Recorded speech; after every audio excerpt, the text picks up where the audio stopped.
What's up, guys? Welcome back to another episode of Inside the D. It's been a little bit. It's been almost 2 weeks since Luke has joined us for a podcast, and about a week since we've done our last podcast.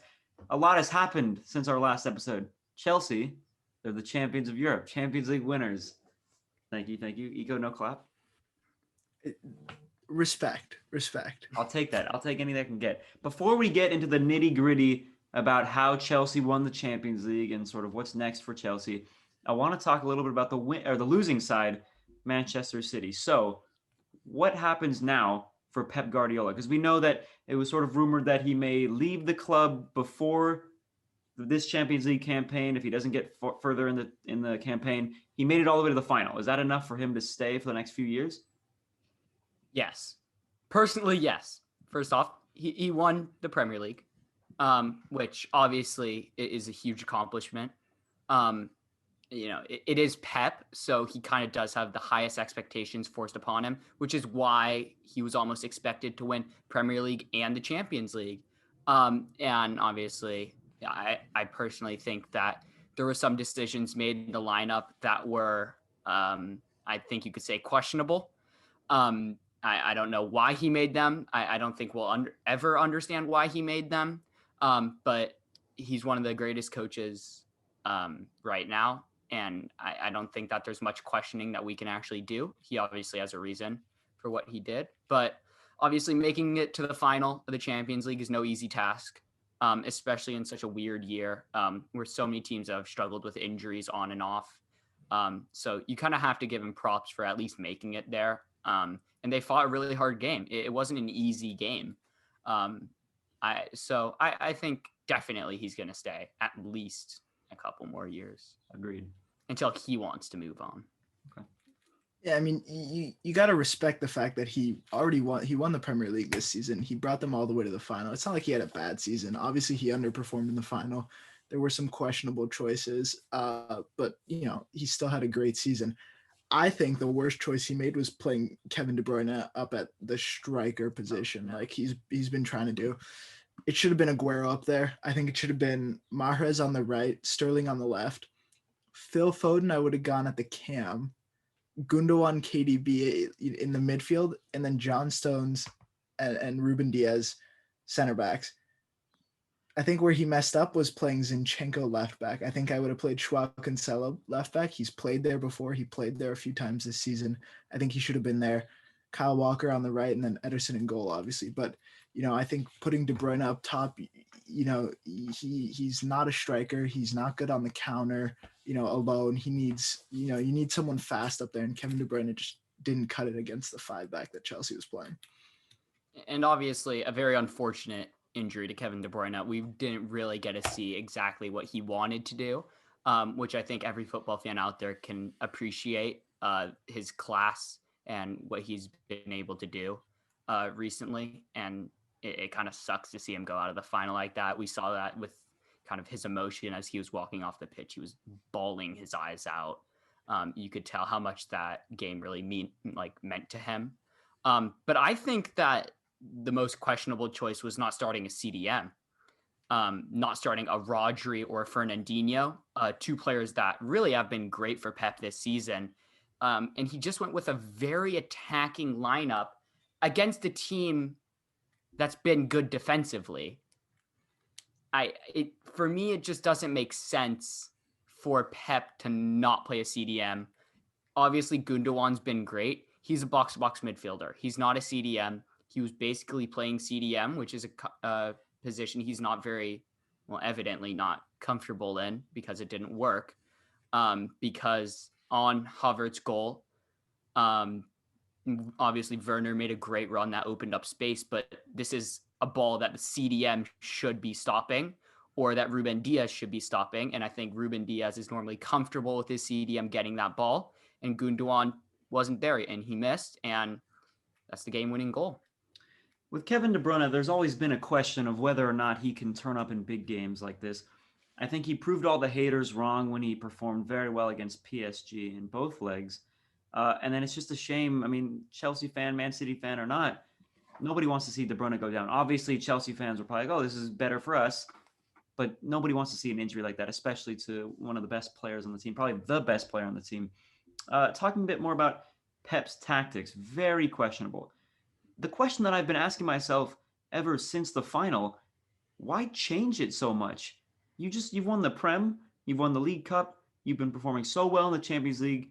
Why do you think Pep Guardiola changed the tactics and formation so much? Was it because he was overthinking it, or does he have some reason that we don't know about? What do you guys think?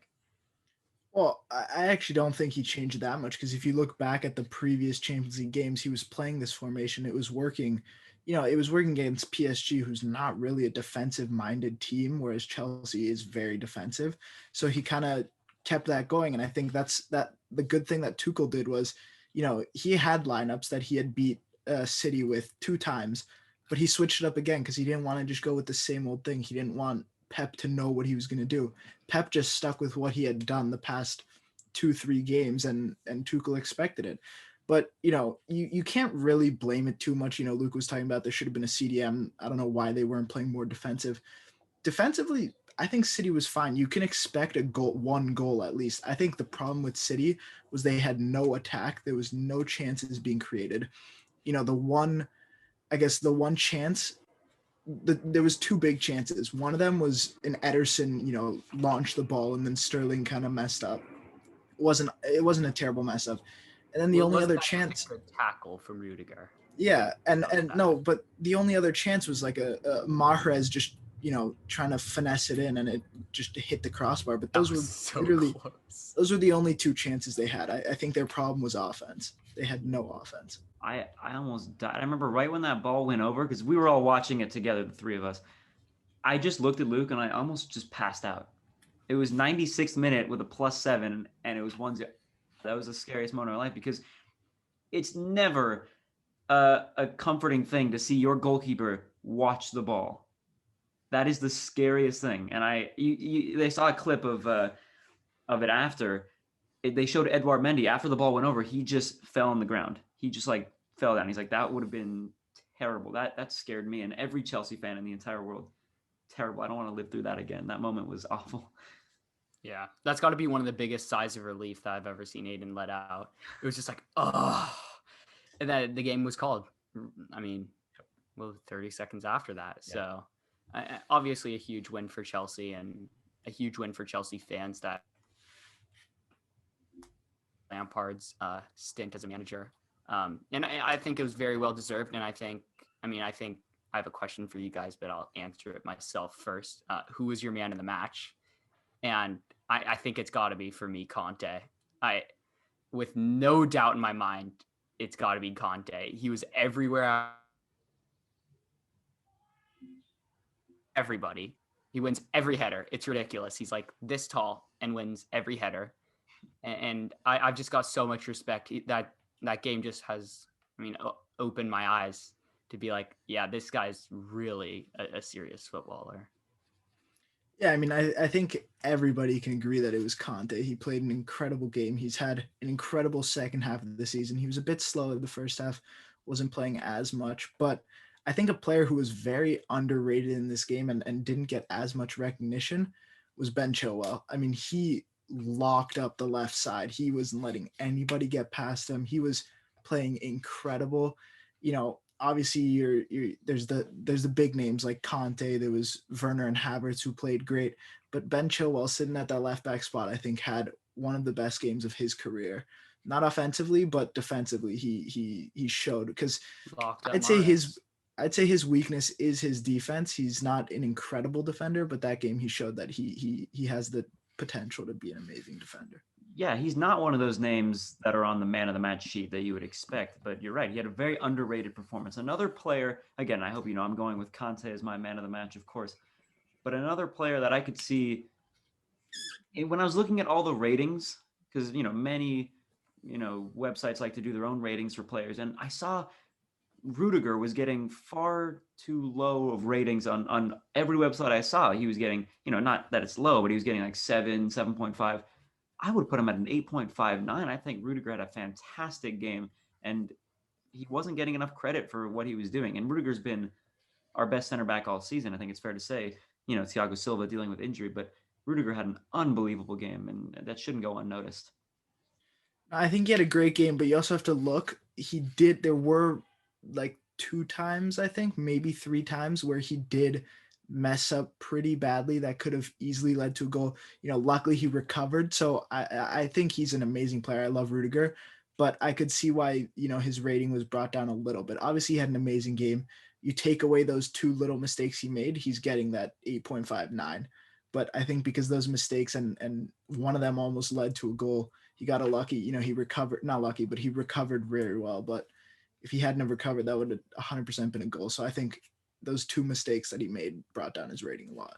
I understand that, but I'm also thinking of this. I mean, think about one of Man City's best best chances was Phil Foden. He just basically threw on goal, and Rudiger comes in and slides and makes that stop. It's But those vital stops, and you may say, okay, maybe he made a mistake. He shouldn't have been there in the first place. I get it. yeah. But that vital stop from Rudiger saved the game. I mean, Havertz may not have scored that goal. I mean, this was early on. This would have been 1-0 City. Could have changed the entire dynamic of the game. So, like you said, maybe he shouldn't have been in that position in the first place, but he absolutely bailed himself out and saved Chelsea. No, but that's one of the mistakes I'm talking about. That was where he shouldn't have been there in the first place. Like that shouldn't even have been a chance. And then he recovered nicely. But that's one of the mistakes that would have brought down the rating. Okay. And obviously, that's one of Rudiger's kind of biggest strengths is his ability to recover that we've seen this season also much. Because of his speed and his strength, he's really able to catch up to most strikers and kind of show his worth. But I think another player that doesn't deserve, a shout over someone like N'Golo Kante or over someone like Ben Chilwell, but for sure deserves some recognition for his performance is Timo Werner. Obviously, he's had an incredibly tough season. He's coming off an amazing Bundesliga season, and he's coming into a new league. He's a big signing, big name, young, really good striker.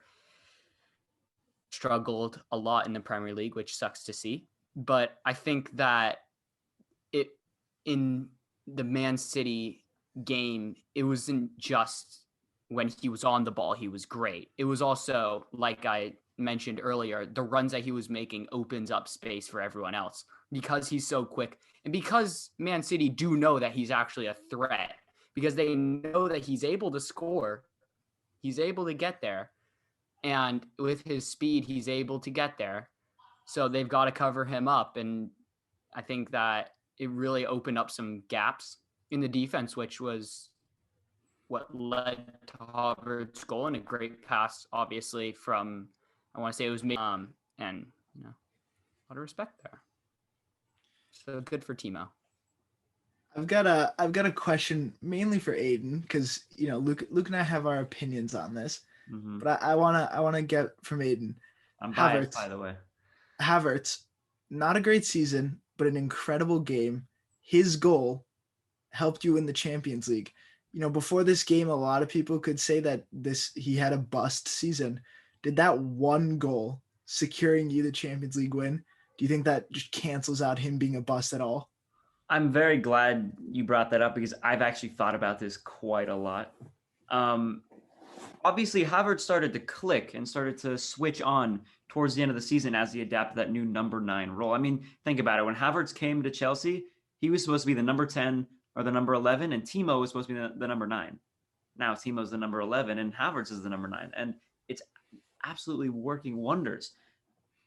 It's hard to say that one of your players has a bust season.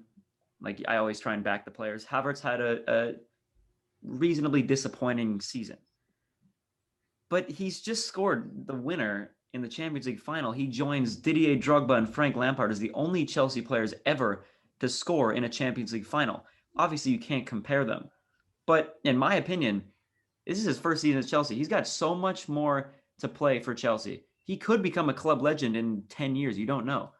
I think that with that goal, not saying he's a club legend, but he gets lifetime immunity at this football club. He's always going to go in the history books as the guy who scored the only goal, the winning goal, to win the Champions League for Chelsea, the youngest player to score in a Champions League final for Chelsea.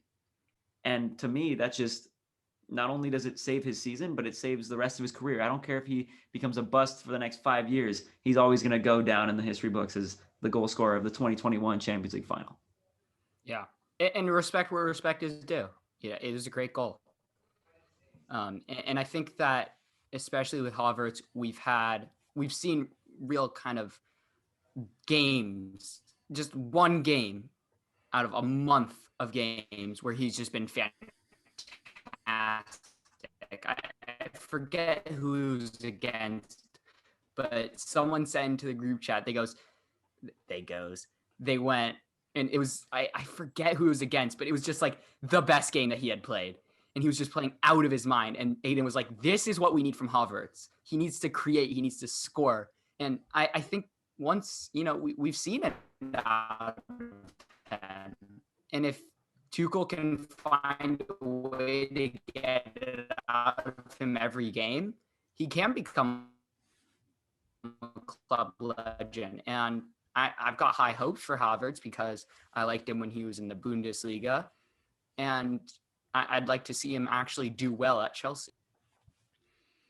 Listen, I think Havertz's goal was it was a great goal, and I'm not taking it away from him at all.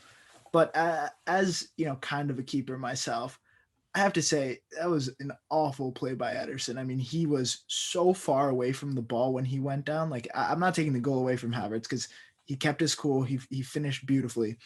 But Ederson could have done so much better on that. I know it's hard the one-on-one, if you're a goalie, but Ederson is world class, one of the best right now in the world. He's got to be doing a lot better, and I think he could have, if he would have placed himself much better, which he should have, he could have pretty easily saved that goal. But again, great goal by Havertz. I'm not taking it away from him. And you also wonder this. By the way, if you guys who are watching on with video, you're seeing Luke just turn. Oh, he's back on. Apologies if you can't hear Luke as well. I think that might be a problem on my end. We're trying to get that fixed right away. But if Havertz didn't score that goal, Ederson would have been sent off. Because if you look at the replay, he was outside the box, he was inside the D, and the ball touched his hand. That's a free kick in that area, and he gets sent off. He scored the goal, they didn't even look at it. But, if he didn't score that goal, say he misses the tap-in or Ederson makes the play, that's 10-man City for the rest of the game. So it was just kind of it's a gamble, and he decided to take it, and it almost worked. Again, he used his hand, but it almost worked. Havertz, he almost didn't go to his feet. It almost went the other way. It's just one of those decisions where you have to make it, and it's a split decision. You look at Havertz, when he receives the ball from Mason Mount, he isn't looking up. He takes a pretty heavy touch because he thinks that Ederson's not coming out. So that was almost a really good play by Ederson. Just a few mistakes in his little run up there, and then the decision in the end wasn't the best. Yeah. And I'm not a goalie, so take this with a grain of salt. But he was caught in that really kind of tricky half space where I can get to the ball, but he may get there first. Oh, it's just outside of the box. It's a really hard decision. And Ederson obviously is one of the best goalies in the world right now. And I would still say that he made the right decision to come out. He very, very, very nearly got the ball, split second off. So I think it was a bit lucky for Havertz. But you know what? A goal's a goal. Sometimes you need a little luck to be on your side. And without that goal, I would still say that personally Chelsea had won the game. If you're just kind of looking at it, because I think that it was just a bit more Chelsea favored. They were just controlling the game.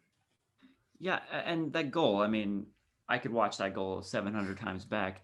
It was textbook. I mean, the goal was perfectly executed, starting with Mendy, the goalkeeper, going up the field. Mason Mount plays a fantastic ball. Timo Werner does so well, as you mentioned, Luke, to go and bring Diaz off the ball. Zinchenko gets beat by Havertz, and it's just a beautiful goal. It's a fantastic goal. You can't really hope for or wish for anything better. I mean, it's just a great goal. Again, Havertz maybe got a little lucky, and then Ederson got a little unlucky, but it's a great goal nonetheless.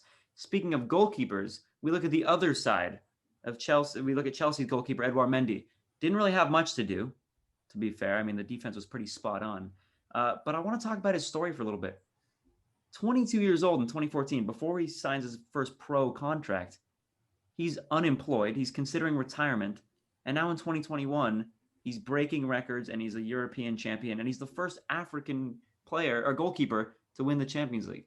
Edouard Mendy is just fantastic. And he's really establishing himself as one of the best keepers in the game right now. You can't deny that. I don't know about one of the. He's a great keeper.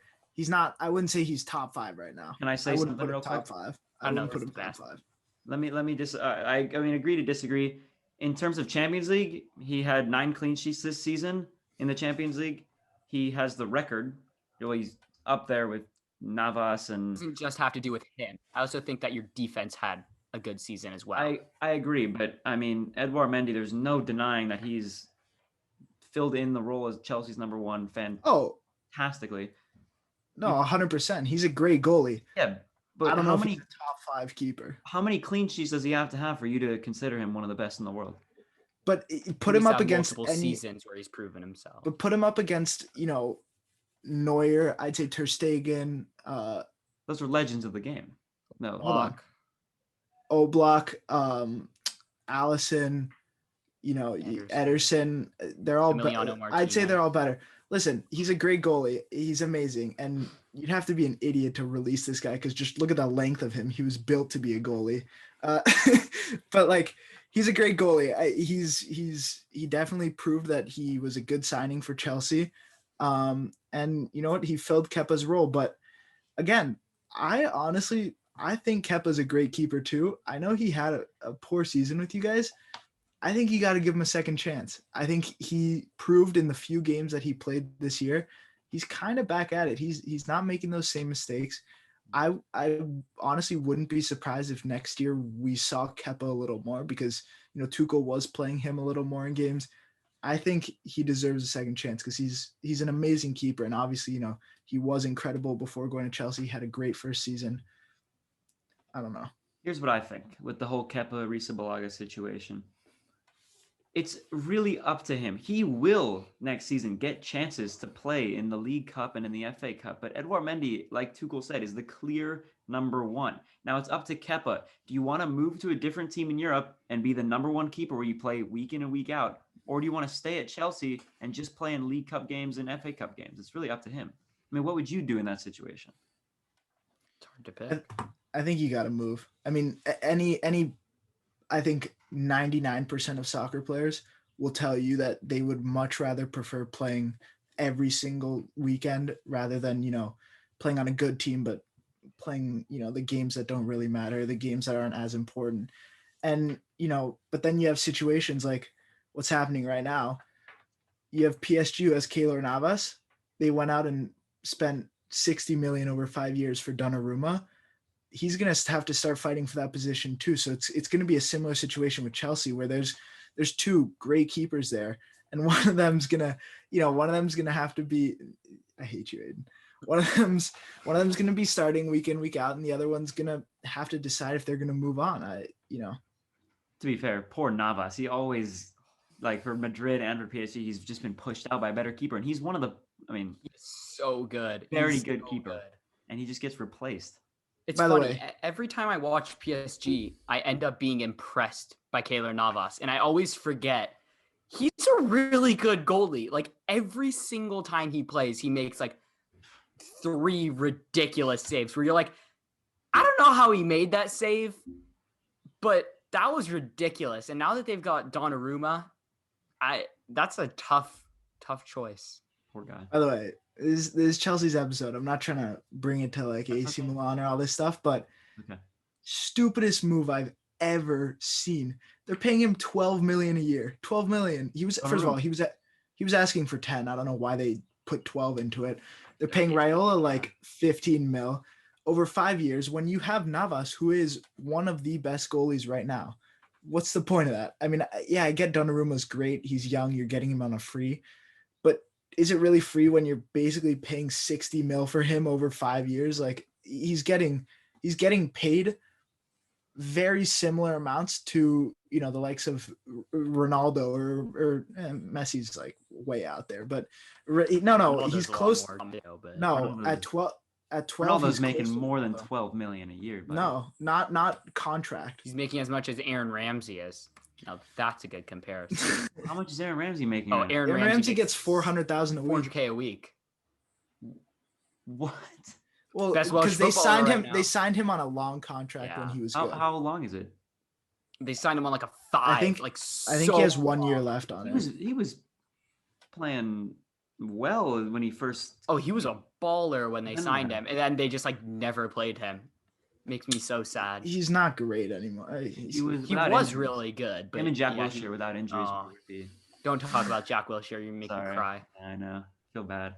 All right. Okay, 12 million a year, and he's asking for 10. It makes sense because we just saw what PSG did with Wijnaldum. They outbid Ugh, Barcelona it with was salary. So amazing. crazy. It was It's so amazing. crazy. PSG's upping his asking price for contract in case someone decides to swoop in. Maybe Barcelona wants some payback for Yeah. snatching Genie, and they'll Well, get. They have Ter Stegen. No. They have Barcelona not was yet. the other team. Barcelona was the other team who was interested. That's what I'm saying. But you know, Ter Stegen. The thing with Navas is he's getting older. You know, he's not gonna be able to keep up this incredible. You know, Ter Stegen's still pretty young. What is he? 27, 28? And they've got Neto, who they I think- signed not too long ago. And then Juventus didn't want to move on from Chesney, Makes but sense. I don't see why this is a good transfer. I get, you know, I would like to say on the part of AC Milan, I'm very happy with what they did because all the details came out today about this situation. And the day after we qualified for Champions League, that last match versus Atalanta, you know, Mino Raiola and Donnarumma came and said, okay, we want to sign a new contract. And Maldini said, no, you wanted to wait until the last second. You're not loyal. We're not going to let you dictate what happens. Walk. You can go find another club. And until this offer came in from PSG, Donnarumma, the best offer he had gotten was $6 million a year from Juventus. So he kind of got saved by PSG, and you know what? It happens, and he'll regret it once we're back on top. And then obviously, Eco, you've got to be happy that you guys have signed the Mike Maignan. Oh, he's amazing. Been a fantastic goalie this year for Lille. Best goalie this year. Yeah. So I've got to give props because obviously you guys didn't. 13 million, by the way. 13 million. We paid for him for a Yeah. transfer what Donnarumma was going to make in a year. In a year. I was Yeah. gonna say And that by the earlier. way, Maignan, who had a way better season against, you know, you could say Farmers League teams, who cares? He had an incredible season, and he was asking 3 million per year for a long-term contract, for a 5-year He's humble. contract. He's humble. Exactly. he doesn't have Raiola. Is he? Yeah, he doesn't have Raiola. Yeah. That's the difference. But I think that's a really good signing. I like that you guys didn't, you know, go for like a massive goalie. Like you guys didn't go sign like a Jan Oblak. And you know, We don't Obvious- spend money.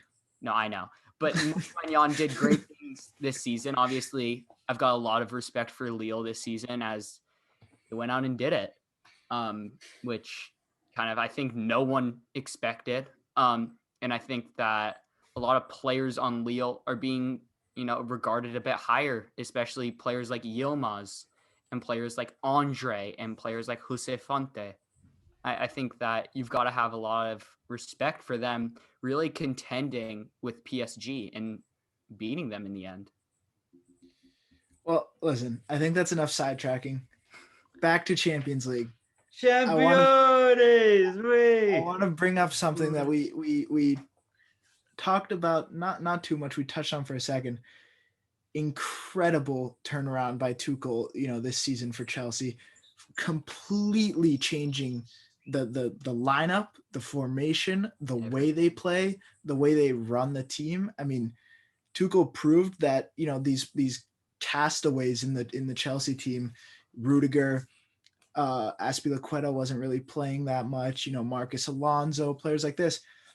Tuchel came in and, you know, he came in with a fresh mind and let them prove who deserved to start. And obviously these players showed up and played amazing. And, Tuchel moving to this 5-back, 3-back, whatever it is, it's proven to be amazing. I mean, the defensive line is rock solid, and you still have that counterattack. You have a good offense. So, I think if you can get a clinical finisher as a striker, Chelsea's set. You guys Or if want to know? Timo can figure it out. No. By the way, Timo will be No allowed. slander. Timo's done being a striker. I'm telling you right now, it's done. No Timo slander. Full No- Timo slander. No Timo. slander. No doubt about it. Timo slander. Basically, I would love to give him an assist on the Havertz goal in the final, just because of his amazing run to get Diaz away. Anyway, you want to know what's funny? That in before we sacked Frank, so just when the rumors are setting about Frank's probably going to leave, I looked at a lot of Chelsea fan forums and all this stuff. The general consensus was we want Allegri and we want Nagelsmann. Tuchel would be like the last choice. I talked to one of the best news sources that I like to read about for Chelsea, and he was like, "Oh yeah, I prefer Nagelsmann over Tuchel." And I'm like, "Okay, I didn't know. Maybe I did too. I didn't really know." And here he is now. Nagelsmann's a great manager. He's a great manager. Maybe we can't speak for what they could have done for Chelsea if they had taken over. The words that will stick with me forever that Thomas Tuchel said literally 2 days after he was appointed as Chelsea manager in his first press conference, he says, "We will build a team nobody wants to play against." Everyone's like, okay, of course he's going to say that. He has done that. He has built a team that nobody wants to play against, and he's built the team that became eventual European champions. And the question I want to ask you boys, and this is such a, you can't really, I'm not expecting like a full future prediction here, but could you see Thomas Tuchel? It's been one season. I'm not getting ahead of myself, guys. I'm not going to be deluded. But can you see Thomas Tuchel going down as one of those Alex Ferguson, Arsene Wenger, where he stays with the club for that long? I'm not saying with the accomplishments, but where he stays with the team. That's a big. Yeah, not like that. Like, do you see Tuchel having basically a lifetime contract with Chelsea? Because I don't think he's that style of manager. Okay. Personally, I don't think that's particularly his style. Coaches like Wenger, like Ferguson, that's their style. That's how they operate. They operate through making these really good transfers, like big, well, not big, but really smart financial decisions, signing young players. Obviously, with Tuchel, he didn't get to make very many transfers, but at PSG, at least what we saw is, bit of a different financial situation than basically every other team in the world. But he kind of was able to go and buy the best to be the best, which, is a pretty easy tactic to live by. But I think that, giving him another 3-4 years now, and now that Chelsea really has some confidence behind them, I'd like to see him do well. I think that that'd be a good thing for Chelsea. Obviously, it's a good thing for Chelsea, but yeah. I mean, Thomas Tuchel, he's got the experience. I mean, he was in the Champions League final last year, so obviously I knew about him. But when we were saying, "Oh, who are we going to appoint?" I really could not tell you who I wanted more, Allegri, Nagelsmann. Honestly, I was kind of going for Allegri just because I've seen what he's done in the past more than I've seen Nagelsmann and Tuchel. But I think it's fair to say that every Chelsea fan in the world is Tuchel in, and hopefully will be Tuchel in for a very long time. And even after he leaves, I'm hoping that he establishes a new style of play for Chelsea that they can carry on for years and years and years. I think the thing that Tuchel has to try and do this summer is figure out a way where he doesn't play the same formation that he doesn't play the same formation every week, because he always played this 5-back, 3-back. At some point, teams are going to figure it out. They're going to figure out how to get through it. He just needs to keep it, keep changing it. He changes the lineup a lot.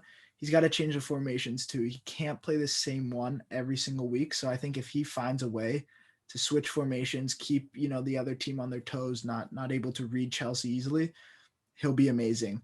But if he just tries to keep going, 5-back, 5-back, 5-back, 5-back, at some point, teams are going to figure you out. Yeah, and I think that really has to do with what's happened with Klopp. Teams have figured out Liverpool. That's why, obviously, you've got to keep injuries and really horrible injuries in mind. But teams figured Liverpool out. They figured them out. They figured to sit back and counterattack. And that's exactly what they did against Liverpool, and it worked. So I think that it's really important for teams to not switch it every single week. Obviously against the stronger teams, you're going to put your best lineup and best tactic out. But I think it's important to try new things because you never know what's going to happen if you don't try it. So I think that you make a good point there. And when you're a team like Chelsea, like Man City, and you have the depth to switch around your lineup and play around with that, why not do it? I mean, Tuchel's going to keep playing this formation until it starts to, like you said, teams are going to start figuring us out. But we're going to have the depth. I mean, I was thinking of, obviously it's very unlikely, but Holland is one of the transfer targets that Chelsea's trying. If you bring in Holland, Kai Havertz is your backup. You've got, maybe he plays at the 10. Mason Mount will come on. Like, we have so many bench players that could, we'll have a starting lineup of bench players, really. Like, and that's what you need. And then obviously very grateful that we have a team that's very, that has owners that, give us the influx of cash. Unlike Luke's team over here, and I guess even Nico's team, they're not really big spenders. They could if they wanted to. No, yeah, but we just money. spend stupid. No, we're just smart financially. Yeah. Like you're conservative financially. Like, you don't go all out. Like, you could, but it's maybe we don't have Chelsea summers where we spend 250 mil. Well, in all fairness, you have to realize why we did that. We sold Hazard with a transfer ban, and we got 200 million with that. Well, we got the add-ons as well. Listen, speaking of transfers, yes, I think Tuchel has had an incredible season. Mm-hmm. He did one thing wrong.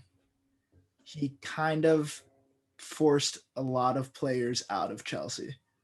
You have Ziyech, who just came in, literally didn't play at all once Tuchel came in, maybe 1 or 2 games as a sub. He wasn't that good when he played, though. He's got to look to go because he was incredible for Ajax. He was incredible. Not incredible. He was good at the start of this season. He's got to go. Tammy Abraham. Well, I would honestly say, like, listen, he hasn't really done much, but just for being Tammy, he's a Chelsea legend. He's going to be gone. Brought him from the youth. I hope to see him go to West Ham because everybody just loves West Ham. You love West Ham. Not when you also play in West London. and who else is there? I don't know. Holy There's Milan. Okay, can I ask a question about AC Milan? Hold on. Wait, sorry. before you say that. Okay. Yes. No, talking about AC Milan. Oh. Okay. This summer, hopefully, according to multiple AC Milan sources, if Rudiger doesn't re-sign his contract, Rudiger is AC Milan. Hold on. Well, he'd be Ziyech? stupid not to. No, I know he'd be stupid. No, he'd be stupid, but you never know. He's not going to these are some bold claims, but Ziyech, more likely, if he decides he wants to go and doesn't want to fight, he's either coming to us or Napoli. Ollie G. Aiden, have you read about what's happening with Ollie Giroud? I read about. I sort of had a misunderstanding because he was going to join you guys on a free, and then Chelsea activated that clause which said that you could sell him, but he's still probably going to leave on a free. And what's happening? What's happening right now at that situation? Actually, it's kind of sad because Giroud's been incredible for Chelsea. He's not very happy with Chelsea right now because he wanted to leave on a free. He was ready to go, and Chelsea activated this clause. He didn't even know they were going to do it. He's not so happy. So I think they're going to come to a conclusion. Chelsea's going to be like, we're not going to use you. You can walk. He's going to come. I think he'll be a great addition to the locker room. And I think he's pretty happy with Chelsea. Oh, he's amazing. No, obviously, he's elated, but he wants to play. No, I just wanted to play. I needed to bring up that picture somehow. I needed to. He's just having an orange juice.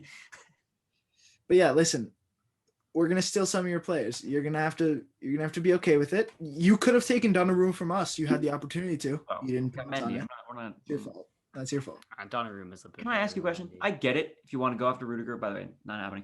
Go after Rudiger. Go after Giroud. Go after Ziyech. That's already a little too much. 3 players. What are you guys doing going after Valentino Livramento? What are you talking about? He's one of our youth guys. How are you looking in depth going for him? Stay off of him. No, they just want First of all, Chelsea. They're no, buying we are from Chelsea. incredible with the scouting players. So if they see this youth player, obviously Chelsea's youth program has been good in the past couple of years, or always, I'd say. Hands off Valentino. He's staying. If they want him, ours. Maldini, do your thing. Take him. Whatever you Chelsea want to loves do. getting rid of players that have potential. They love Yeah. it. Salah, KDB, Salah. Lamptey, more recently Lamptey. I'm not putting them in the same conversation. Yes. More recently Lamptey, and then Tamori. Like, relax. Oh, I Yeah. forgot we took Tamori from you this Oh, summer. Why do you guys? Best center back, best English center back. There's no Is that question to it. finalized yet? No. Yeah, It will be. 28 and a Yeah. half. It's gonna it's happen. done. They'd be stupid Oh, not Aiden, it's to. do final. Fabrizio said that Oh, it Milan is. intend to do it. They're doing it. Okay. No. Well, Fabrizio never it got lies, triggered this so- weekend. We triggered it. Oh, okay. So there I we think go. I'm glad that we were he's- just trying to talk down the price, but you guys were like, no. And so we were like, okay, we'll put it. But that's for me, that's a transfer that makes a lot of sense for Milan. That's like a very smart transfer. Yep. You know, I love the loan option with buy. Yeah. I think that it's a great thing because if it doesn't work out, it doesn't work out. You don't really lose much. But when you see a case like this and, you know, you're like, wow, this really worked out very nicely. By the way, Yes. Zidane leaving Real Madrid. No, Zidane leaving Real Madrid You're buying Zidane. was the greatest thing that could have happened for AC Milan because he loved Brahim Diaz, who's shined for us more recently for AC Milan. He loved him. He wanted like 40 mil for him. AC Milan now you know, I don't know what new manager's plans are, but I think we're going to be able to get Brahim pretty easily. So I'm happy with that too. And I don't know how much you guys have been following the U21 Euros. Yeah. But Brahim Diaz has been playing fantastic for Hold Spain. on. I've just been watching the highlights, but Not just Brahim, Leao, Dello, Yeah, I who's know. Well, not AC Milan anymore. yeah, Dallo lost the. Portugal, Final. they didn't win it, did they? They did. Portugal, They lost it. They lost to Germany, Germany. 1-0. Germany. Right. Yeah. 1-0. What's his name? Vitz scored. Vitz? Vitz. I don't know how to say his name. Portugal is. But they're U2. By the way, sorry to cut you off real quick. They're U21 they're team. so is- good. I know they lost. I'm pretty but sure Diogo Jota was playing for their U20. No, I was it did you like, see the French team? different Jota. I saw the same thing. Oh, okay. I was like, The wait, how? French I saw that and I was lineup? like, hold on. The French lineup was disgusting. It was so good. I was like, I don't know how they didn't win it, but Was England? Do they have a good team? Like, cause I know Hudson-Odoi No, and Calvin Phillips were in it for a second. I know he's called up to the Euros now, but like some of the young stars were playing for England. I don't know what happened to them. I don't know. But France's squad was ridiculous. Like Yeah. they really should have won it all. I don't know how they didn't. Germany is a pretty good team. Makes sense. I mean, Yeah, disgusting. I mean, the U21 Euros, I love to watch because one, obviously it's the future of the game, but it gets you excited for the Euros that are. Yeah, exactly. That's I why love them.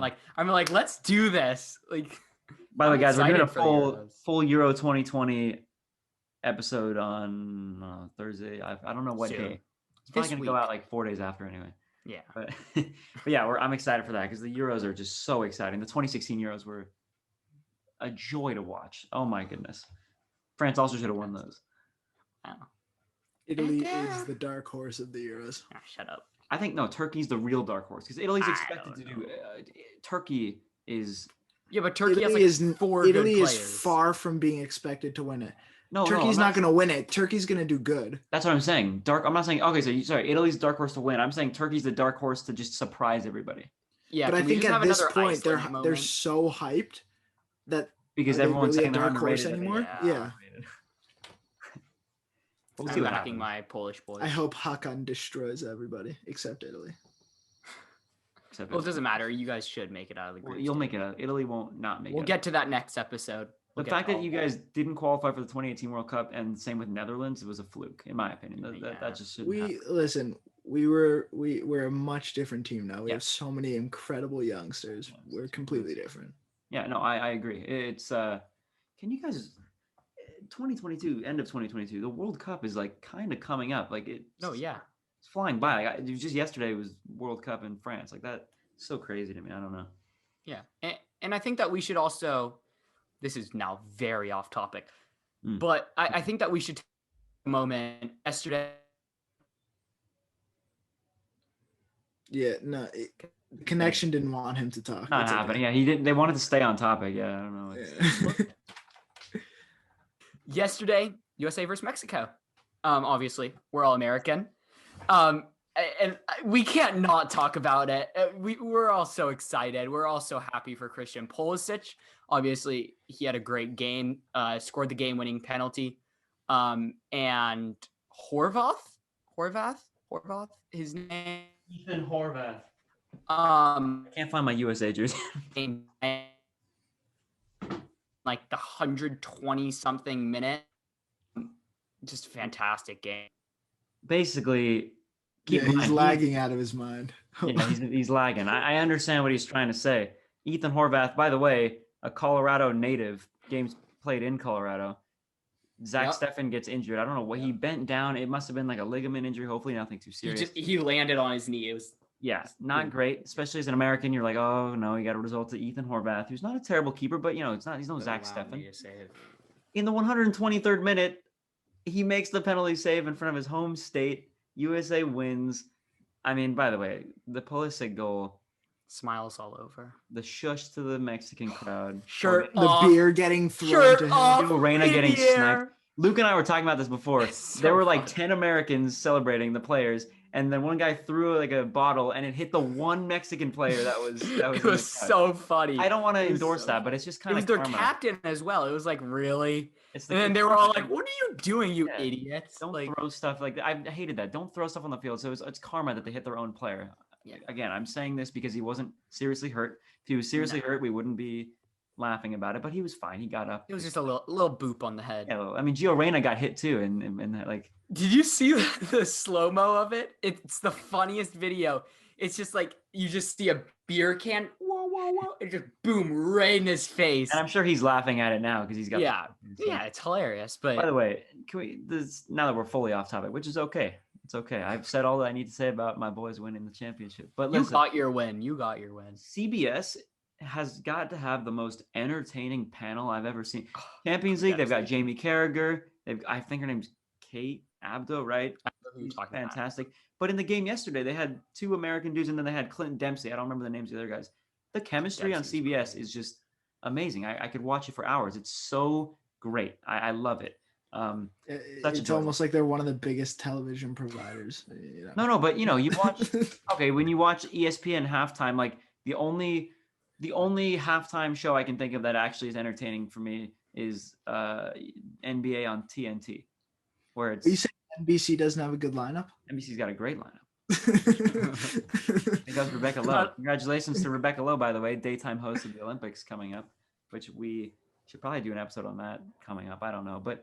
What I'm saying is like the chemistry between the CBS panelists just makes me laugh. Like I was watching it and just laughing. Like it was just such a great time. But USA, best team in North America. USA. I hope we play Italy in the World Cup and we like have a shock win. Like we just like slip up. And, I love Clinton. They slip up and we beat them like 1-0 or something. You should say you hope you make the World Cup at least. You should too. We both didn't play in last one. Yeah. You better hope you make it too, buddy. Neither of us would win it. Gonna win it anyways. I think I winning the Euro. Oh, I shouldn't have said that. I'm bleeping that, by the way. That's gonna be said in the next episode. Now that we're just going into international football, why don't we just go to the game and then we'll save the rest of our talks for the Euro episode this week. I've got a Chelsea Champions League final themed quiz for you guys today. 5 questions. So get your whiteboards out. I don't have my eraser. This is gonna be fun for me. Let me know when you lot are ready for the questions. Yeah, I'm ready. Estoy preparando. You guys also hear that Hudson-Odoi was going to be involved in a swap deal plus cash if Holland went to Chelsea? Can you imagine Hudson-Odoi? How much do you like no Chelsea bias? I would do that in a realistically heartbeat. think he's worth 40 million. How old is he? Do you think he's more, Ika? Are you on crack? Do you think he's more or less? Way less. Hudson-Odoi for 40? Bro, Tammy is 40, and Tammy's way better than but Tammy's also like 29. How old's Tammy? No, he's not 29. Tammy's like 21. Dude, he's 21? 29? Wait, he's you that seriously think young? he was 29? He came out of the youth No. program with Mason Mount, Luke. Yeah, they won the FA Youth Cup together. 29. No, I didn't know he was that It's young. because he played in the Prem with like Swansea City and Aston Villa in the Championship, like on loan. That's why. Okay. 29, bro. Hudson-Odoi is not worth 40, I think, though. I think that little his, less, no, his maybe. potential. Oh, yeah. I mean, FIFA 30 career max. You know? 30 max. 30 max. Third. I don't know. He's good. Okay, I'm He's asking the proven question. nothing. He's All right. proven nothing. Question number 1. In the 2000, by the way, these involve 3 years of Champions League finals: 2021, 2012, 2008. The 3 that Great, Chelsea I'm were gonna get involved. none right. This is fantastic. In the 2008 Champions League final, Chelsea's first ever, who missed the last penalty to lose the Champions League final against Manchester United? Do we Was get it? options? Yeah, you get 4 options. Oh, Wait, okay. this is easy, no? Or am I dumb? You get, well, you'll see. Don't give Luke the answer unless you want to lose. A, John Terry. B, Gary Cahill. C, Nicholas Anelka. Or D, Michael Essien. Who missed the penalty? By the way, I don't believe it was to win it or to lose it. Sorry, I think there was a United player that scored. It was like a. It was the last penalty that Chelsea took. Yeah. To set up the winner, basically. Yes. Okay. Reveal your answers, boys. Eco says John Terry. Luke, you've had a shocker, mate. John Terry slipped. It's like the most, it's the most well-known thing. I Oh! was like, wait, this is so Yeah. easy. It's the John Terry slip. 1 point to Eco. In the 2012 Champions League final, who assisted Drogba's late equalizer off the corner kick? You ever seen Drogba? Yeah, anyway. Yeah. A, Ryan Bertrand. B, Frank Lampard. C, Juan Mata. Or D, Ashley Cole. Former Arsenal invincible Ashley Cole. Who? After this, I'll say my piece, but Okay. there's a player that I wish it is, but I don't think it is. Probably Ashley Cole. Okay, I'm ready. Now. Reveal.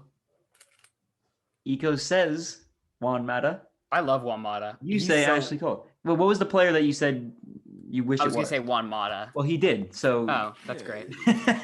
Juan Mata is a pleasure to watch. Well, used to be. Not as much anymore, but used to be a pleasure Even to him watch. at United He was was fantastic.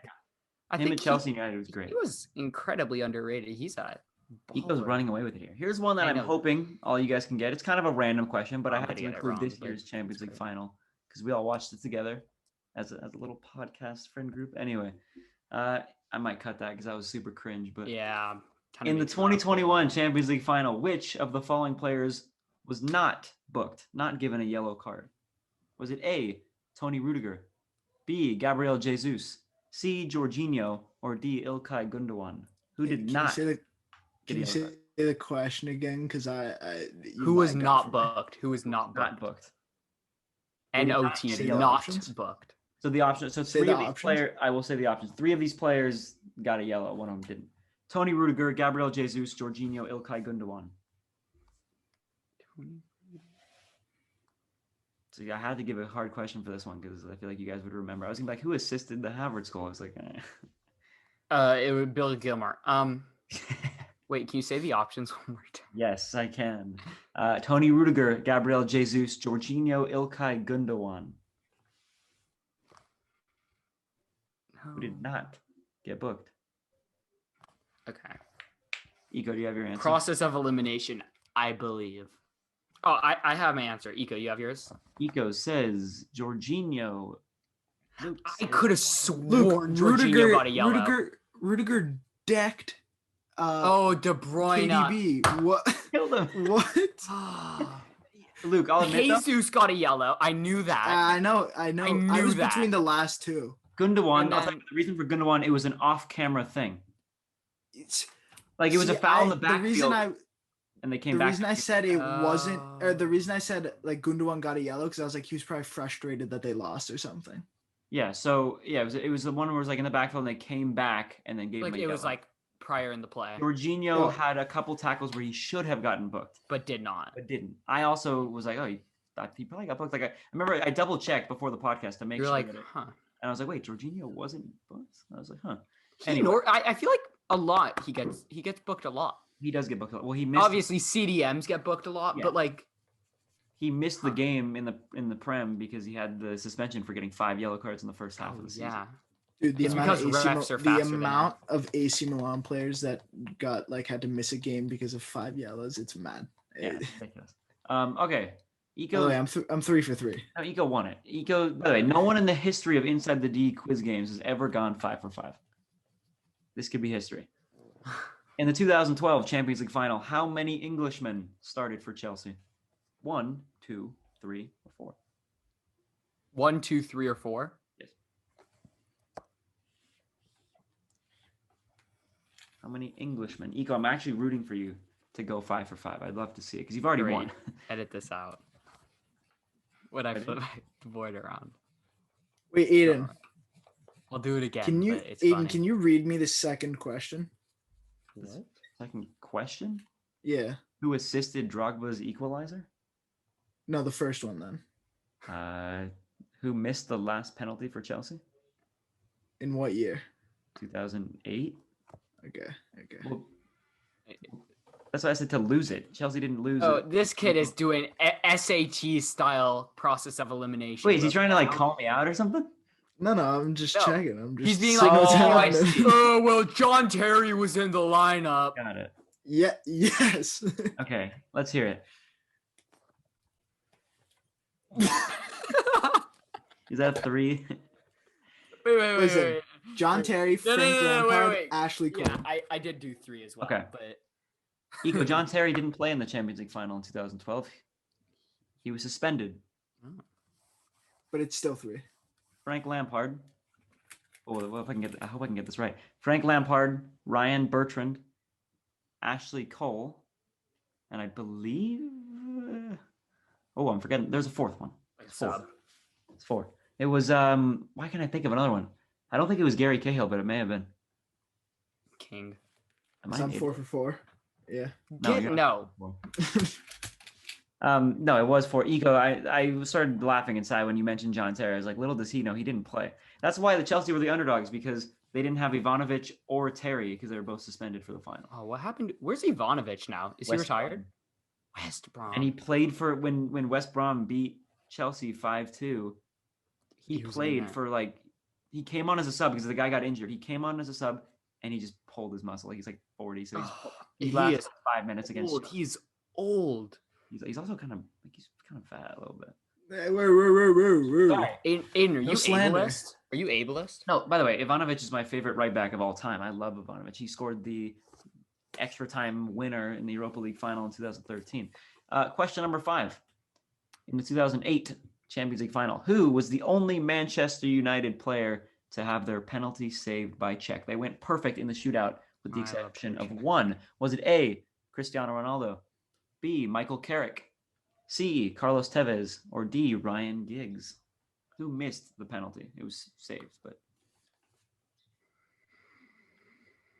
who missed? Eco, can you go 4 for 5, or will you have shockers in the last 2? Luke, will you get a question right? Hopefully not. See if you can go 0 for 5. All right, turn the boards. Yeah. I mean, I don't like Chelsea anyways. There's so many crying photos of Ronaldo. He must have Giggsy, missed. wow, Ryan Giggs actually scored the winning penalty for United to win the trophy. Ronaldo missed the penalty. How do you? Wow, Oh, because lucky. there's so many photos of him on the ground, like everybody. Bro, like, show your supporting tabs. You're him. looking it up. You're. No, because there's so many he was such a baby and they were all like comforting him. It's like Still a because like baby. he feels like he Could messed have just up. lost his team in the final, but they How do I know more about Chelsea history than AC Milan history? It kind of scares me. I because think Aiden did like an AC Milan themed one, and I went like 2 for 5 or something. I did one where it was Chelsea, Arsenal, AC Milan together, but it was like who has most own goals. Like it's not history; it's just like fun facts. All right, guys, that does it for this episode of Inside the D. Chelsea, the champions of Europe for at least another year, so I can celebrate and rub it in their faces for at least another year. We did the and double. we will see you in the next episode when we talk about the Euros. It's going to be an exciting one. So we'll see you then.